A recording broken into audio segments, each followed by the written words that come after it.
இனி வீட்லயே பானிபூரி செய்யலாம் எல்லாரும். ஆச்சி பானிபூரி கிட்.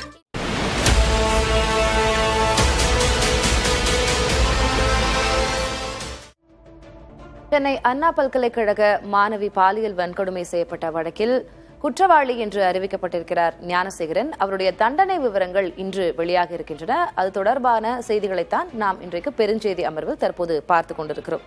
குறிப்பாக கடந்த டிசம்பர் 23 இந்த சம்பவம் நடந்தது. அதனைத் தொடர்ந்து டிசம்பர் 24 மாணவியின் புகாரின் பேரில் பிரியாணி கடை நடத்தி வந்த ஞானசேகரன் கைது செய்யப்பட்டார். டிசம்பர் 28 பெண் IPS அதிகாரிகள் கொண்ட சிறப்பு புலனாய்வு குழு இதுகுறித்து விசாரிப்பதற்காக அமைக்கப்பட்டது.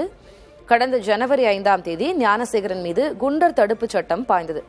கடந்த பிப்ரவரி 24 100 பக்கங்களை கொண்ட குற்றப்பத்திரிகை சென்னை சைதாப்பேட்டை நீதிமன்றத்தில் இந்த வழக்கு தொடர்பாக தாக்கல் செய்யப்பட்டது. கடந்த மார்ச் 7 சென்னை மகளிர் நீதிமன்றத்திற்கு இந்த வழக்கு மாற்றம் செய்யப்பட்டது. கடந்த ஏப்ரல் 8 தன் மீதான குற்றச்சாட்டுகள் தவறானது என்பதால் வழக்கை தள்ளுபடி செய்ய வேண்டும் என்று ஞானசேகரன் தரப்பிலிருந்து மனு தாக்கல் செய்யப்பட்டது. குற்றச்சாட்டும் பதிவு செய்யப்பட்டது. ஏப்ரல் 23 இது தொடர்பான சாட்சிகளிடம் விசாரணை தொடங்கி நடைபெற்றது.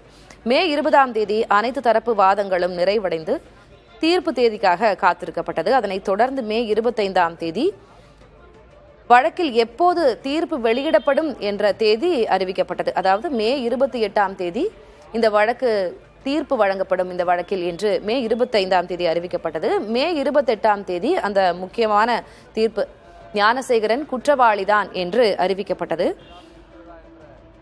மேலும் அவருக்கான தண்டனை விவரங்கள் ஜூன் 2 அதாவது இன்றைக்கு அறிவிக்கப்படுவதாகவும் நீதிபதி தரப்பில் கூறப்பட்டிருந்தது. எனவே இன்றைக்கு அவருக்கு என்ன தண்டனை வழங்கப்படும் என்ற எதிர்பார்ப்பு இருக்கிறது. அதிகபட்ச தண்டனை வழங்கப்பட வேண்டும் என்று அரசு தரப்பிலிருந்து கோரிக்கை வைக்கப்பட்டிருந்தது. இந்நிலையில் ஞானசேகரனுக்கு அதிகபட்சமாக என்ன தண்டனை, உச்சபட்ச தண்டனை என்றால் என்ன தண்டனை வழங்குவார்கள் என்ற எதிர்பார்ப்பு மேலோங்கி இருக்கிறது. அவர் மீது என்னென்ன பிரிவுகளின் கீழ் வழக்கு பதியப்பட்டிருந்தது என்பதனை நாம் திரையில் பார்க்கிறோம். இது குறித்த விவரங்களையும் நமது செய்தியாளர்கள் வழங்க கேட்டு வருகிறோம். அந்த வகையில் செய்தியாளர் ராஜ்குமார் நீதிமன்ற வளாகத்தில் இருந்து நம்மோடு இணைகிறார். அவரிடம் நாம் தொடர்ந்து பேசலாம். ராஜ்குமார், எவ்வளவு நீதிபதிகள் கொண்ட அமர்வு இன்றைக்கு இந்த தீர்ப்பு தண்டனை விவரங்களை வழங்குகிறார்கள்? ராஜ்குமார், அது தொடர்பான விவரங்கள் என்னென்ன வாத பிரதிவாதங்கள் முன்வைக்கப்பட்டது? ஏன்னா இப்போ இந்த வழக்கு கடந்து வந்த பாதையை பார்த்தோமானால் ஞானசேகரன் தரப்பிலிருந்தும் நிறைய வாதங்கள் முன்வைக்கப்பட்டது. நான் குற்றவாளி இல்லை, எனக்கு அப்புறம் தண்டனை அறிவிக்கப்பட்ட போது அவர் கதறி கதறி அழுதார், எனக்கு குடும்பம் இருக்கிறது, குழந்தை இருக்கிறது, அதனால் கருணை காட்ட வேண்டும் போன்றதான பல்வேறு விஷயங்கள் அவரும் முன் வச்சிருந்தார். என்னென்ன வாத பிரதிவாதங்கள் வைக்கப்பட்டது? எவ்வளவு நீதிபதிகள் இன்னைக்கு தீர்ப்பளிக்கிறாங்க? திலகவதி, சென்னை உயர்நீதிமன்ற வளாகத்தில் இருக்கக்கூடிய மகளிர் நீதிமன்றத்தில்தான் இந்த வழக்கு நடைபெற்றது.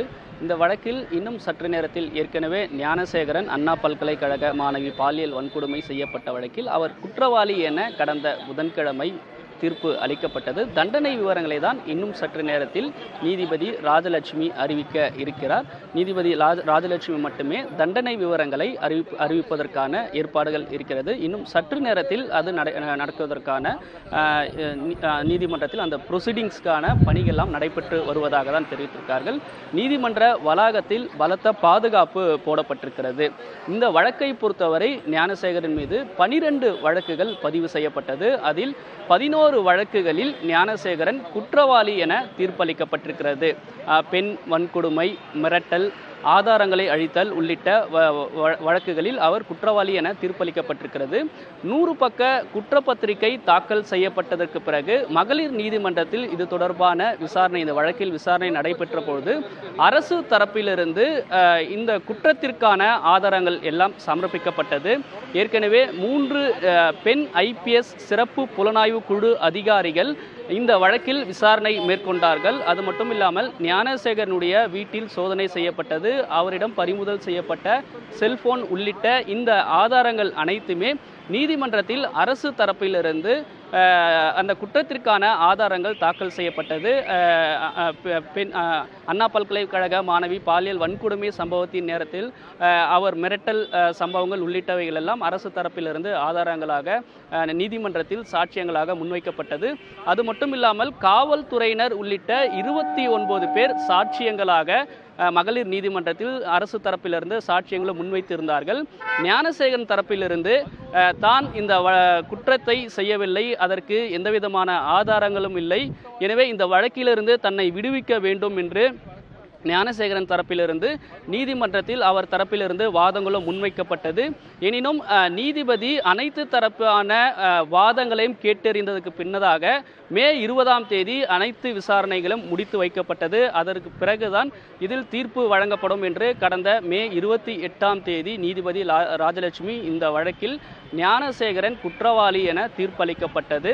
அதற்கு பிறகு தண்டனைக்கான விவரங்கள் தான் இன்னும் சற்று நேரத்தில் அறிவிக்கப்பட இருக்கிறது. அதற்கான நீதிமன்றத்தினுடைய பணிகள் அனைத்தும் தொடங்கப்பட்டது. நீதிபதி ராஜலட்சுமி நீதிமன்ற அறைக்கு வந்துவிட்டார். அதே போன்று புழல் சிறையிலிருந்து ஞானசேகரனும் நீதிமன்ற வளாகத்திற்கு அழைத்து வரப்பட்டிருக்கிறார்.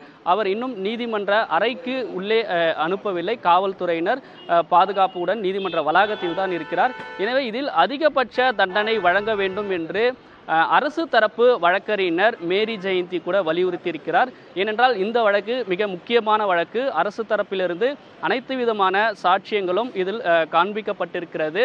அவர் குறைந்தபட்ச தண்டனை வழங்க வேண்டும் என்று ஞானசேகரன் கேட்டிருந்தாலும் அவர் தரப்பினுடைய அந்த கோரிக்கையை நிராகரிக்க வேண்டும், அதிகபட்ச தண்டனை வழங்க வேண்டும் என்று வலியுறுத்தியிருக்கிறார்கள்.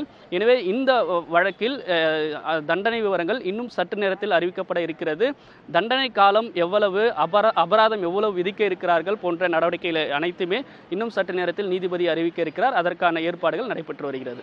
ராஜ்குமார், நம்ம கடந்த பொள்ளாச்சி பாலியல் வன்கொடுமை வழக்கில் பார்த்திருந்தோம். அதனுடைய தீர்ப்பு, அதே போல தண்டனை விவரங்கள் அறிவிக்கப்பட்ட போது ஒவ்வொருவருக்கும் பல பிரிவுகளின் கீழே தண்டனை வழங்கப்பட்டிருந்தது. 3 ஆண்டுகள், 7 ஆண்டுகள், ஆயுள் தண்டனை, 2-3 ஆயுள் தண்டனைகள், அப்படி ஒன்றாக சேர்த்து சாகும் வரை ஆயுள் தண்டனை, அதாவது அவர்களுடைய வாழ்நாள் முழுவதும் சிறைச்சாலையிலே கழிப்பது போன்ற தண்டனை வழங்கப்பட்டிருந்தது. இப்போ இவர் மேல 11 வழக்குகள்ல இவர் குற்றவாளி அப்படின்னு நிரூபணமாயிருக்கிற பட்சத்துல, அதற்கெல்லாம் தண்டனை வழங்கப்படும் பட்சத்துல இவருக்கு உச்சபட்ச தண்டனை அப்படின்னா என்ன தண்டனை வழங்கப்படுவதற்கான வாய்ப்பு இருக்கிறது? ஏன்னா 11 பிரிவுகள், 11லையுமே அவர் குற்றவாளி. அப்ப 11 பிரிவுகள்லையுமே அவருக்கு தண்டனை வழங்கப்படும் அல்லவா? இந்த வழக்கை பொறுத்தவரை சட்ட நிபுணர்களும் அதே போன்று மூத்த வழக்கறிஞர்களும் தெரிவிக்க பொழுது ஏற்கனவே 12 வழக்குகள் ஞானசேகரன் மீது பதிவு செய்யப்பட்டது. அதில் 11 வழக்குகளில் அவர் குற்றவாளி என நீதிபதி ராஜலட்சுமி தீர்ப்பை அறிவித்திருக்கிறார். எனவே இந்த வழக்கை பொறுத்தவரை அதிகபட்ச தண்டனை வழங்க வேண்டும் என்பதுதான் அரசு தரப்பினுடைய வாதங்களாக இதில் முன்வைத்திருக்கிறார்கள். அதே போன்று மே 28ஆம் தேதி தீர்ப்பை நீதிபதி அறிவித்தவுடனே அன்றைய தினமே தண்டனைக்கான விவரங்கள் அறிவிக்கப்படவில்லை. ஜூன் 2ஆம் தேதி, அதாவது இன்னும் சற்று நேரத்தில் தண்டனைக்கான விவரம் அறிவிக்கப்படும் என தெரிவிக்கப்பட்டிருக்கிறது. இதில் சட்ட நிபுணர்கள் தெரிவிக்கும் பொழுது 11 வழக்குகளில் குற்றவாளி என தீர்ப்பு அளிக்கப்பட்டிருக்கக்கூடிய நேரத்தில் தண்டனைக்கான விவரங்கள், அதாவது வழக்கினுடைய பொறுத்து எத்தனை ஆண்டுகள் அவருக்கு தண்டனை அறிவிக்கலாம் என்ற ஒரு வாய்ப்பு இருக்கும் என்று சட்ட நிபுணர்கள் தரப்பிலிருந்து தெரிவிக்கிறார்கள். அதே போன்று இந்த வழக்கில், அதாவது ஏற்கனவே அரசு தரப்பிலிருந்து இந்த வாதங்களை முன்வைக்கும் போது கூட அதிகபட்ச தண்டனை இந்த வழக்கில் அளிக்க வேண்டும். ஏனென்றால் இது ஒட்டுமொத்தமான சமூகத்தினுடைய ஒரு விஷயமாகவும் பெண்களுடைய பாதுகாப்பை கருத்தில் கொண்டு அதிகபட்ச தண்டனை வழங்க வேண்டும் என்று அரசு தரப்பிலிருந்து வாதாடி இருக்கிறார்கள். அது மட்டும் இல்லாமல் டிசம்பர் மாதம் வழக்கு பதிவு செய்த உடனேயே மே மாதமே இதற்கான அனைத்து விதமான வாதங்களை முடித்து தீர்ப்பை அறிவிப்பதற்கான ஏற்பாடுகள் மிக விரைந்து, அதாவது இது போன்ற வழக்குகளில் மிக விரைந்து குற்றவாளி தண்டிக்கப்பட வேண்டும் என்ற நோக்கத்தில் தான் அரசு நடவடிக்கை மேற்கொண்டதாக அரசு தரப்பிலிருந்தும் வாதங்களை முன்வைத்திருக்கிறார்கள். எனவே அதிகபட்ச தண்டனை வழங்குவதற்கான வாய்ப்புகள் இருக்கும், ஆயுள் தண்டனை வழங்குவதற்கான வாய்ப்புகள் கூட இருக்கலாம் என்று மூத்த வழக்கறிஞர்கள் அனைவருமே தெரிவிக்கிறார்கள். அதே போன்று குறிப்பாக அபராதம் விதிப்பது போன்ற நடவடிக்கையும் இருக்கும். எனவே அதன் அடிப்படையில் நீதிபதி ராஜலட்சுமியினுடைய தீர்ப்பு தண்டனை விவரங்கள் இருப்பதற்கான வாய்ப்புகள் இருக்கும் என்று தெரிவிக்கிறார்கள். எனினும் இன்னும் சற்று நேரத்தில் நீதிமன்றத்தில் தண்டனை விவரங்கள் முழுமையாக நீதிபதி அறிவிக்க இருக்கிறாங்க. நம்ம தண்டனை விவரங்களுக்காக காத்திருக்கலாம். நாம் தொடர்ந்து இது குறித்து பேசலாம். ராஜ்குமார், உங்களுடைய தற்போதைய விவரங்களுக்கு நன்றி.